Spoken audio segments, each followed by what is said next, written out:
sabihin ko ngayon, no, is based literally lifted from Don Bosco's preventive system. Hindi ako nag-imbento nito. Yan, nakasulat na yan. That's from Don Bosco. So, who is Don Bosco? He is this guy here. This is a statue of him. Obviously, he took care of a lot of kids, all of them boys. So, most of the advice will focus more on the behavior of boys, pero applicable din sa girls. So, this is specifically for parents. So if you are a parent or you don't have kids but you want to prepare yourself to have kids na hindi eng-eng sa buhay. You know what I mean by eng-eng sa buhay? Yung like most kids, no, addict. Addict sila. Daddy, sandali lang ha. Daddy, sandali lang. Yes, dad, yes. Yes, di pa nga tumitingin sa'yo, di ba? So you might have raised them nice, but they grew up really badly and you don't know why.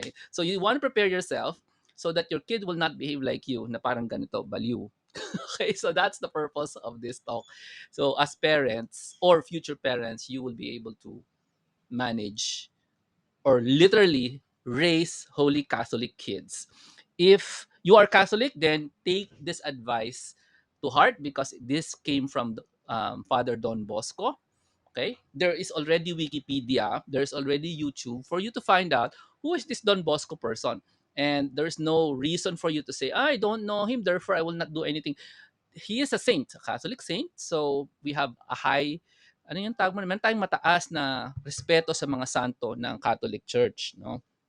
So he's not just an ordinary person. The way that a normal non-Catholic would raise the roof sa kanilang mga pastor, as Catholics, we raise the respect and listening ability for our saints. Okay, lalo na yung mga santong nag-iwan ng kasulatan, right?